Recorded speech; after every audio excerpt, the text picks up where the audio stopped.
আষাঢ় মাস, টিনের চালে বৃষ্টির শব্দ শুনে ঘুম ভাঙল। মা বলল, আজ স্কুলে যেতে হবে না, কিন্তু ঘরে বসে পড়তে হবে।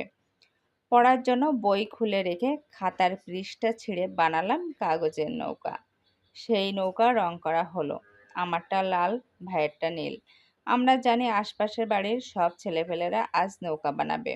তারপর বৃষ্টির পানি জমা উঠোনে কিংবা বাড়ির সামনের মাঠে সেসব নৌকা ছাড়া হবে।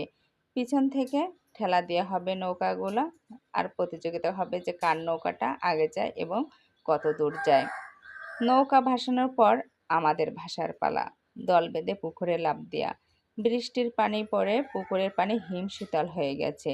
ঠক ঠক করে কাঁপতে কাঁপতে সাঁতার কাটা, বল খেলা, লুকোচুরি খেলা। পুকুরে লুকোচুরি খেলেছেন কেউ? আমরা খেলতাম। বৃষ্টির ফোঁটা গায়ে এসে লাগতো বুলেটের মতো। সেই ব্যথাতেও আনন্দ। কখনো কখনো পুকুর থেকে উঠে মাঠে, রাস্তায়, কারো বাড়ির ছাদে পানি পড়ছে এমন পাইপের নিচে দাঁড়িয়ে থাকতাম। এভাবে কে কে দাঁড়িয়েছেন অবশ্যই কিন্তু কমেন্টে জানাবেন। কখনো জমে থাকা পানিতে ধরতাম মাছ, কখনো কাদার মধ্যে পা পিছলে পড়া হতো, যাকে বলতাম ধপ্পাস। এমন দিনে খাবারে থাকতো খিচুড়ি, আলু ভর্তা আর ডিম ভাজা, সাথে থাকতো বিভিন্ন ধরনের আচার। আচার দিয়ে কিন্তু খিচুড়ি খেতে অনেক মজা লাগে। বিকালে বা সন্ধ্যায় চাল ভেজে মাখা হতো পেঁয়াজ, কাঁচামরিচ, নুন আর সরিষার তেল দিয়ে। বড় গামলায় মেখে সবাই মিলে একসাথে খেতাম আর গল্প করতাম। সেই দিনগুলো আজ গল্প হয়ে গেছে। যাদের সাথে ভাগাভাগি করে চাল ভাজা খাওয়া হতো, তাদের সাথে বহুদিন হয় দেখা হয় না।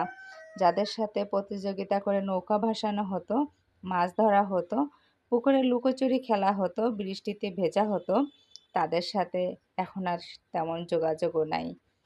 তো ভিডিওটি যারা পুরাটা দেখছেন সবাইকে অসংখ্য অসংখ্য ধন্যবাদ যে অনেক কষ্ট করে ভিডিওটি দেখছেন। আর ভিডিওতে ভয়েস দেওয়ার সময় বাইরের অনেক সাউন্ড, মোরগের ডাক, এগুলো একটু সবাই স্কিপ করবেন। স্কিপ করে ভিডিওটি সবাই একটু দেখবেন, দেখে একটু লাইক কমেন্ট করবেন। আজকে এই পর্যন্তই। গল্পটি কেমন লাগলো সবাই কিন্তু কমেন্টে জানাবেন। আসলে শৈশবের স্মৃতিগুলো কিন্তু বারবার এই সময় এসে বারবার কিন্তু মনে নাড়া দিয়ে যায়। আসলে সেই সময়টা কিন্তু অনেক ভালো ছিল। এখনও কিন্তু বৃষ্টির দিনে এই কথাগুলো বারবারই মনে পড়ে। তো এজন্য আজকে আপনাদের সাথে এটা শেয়ার করলাম।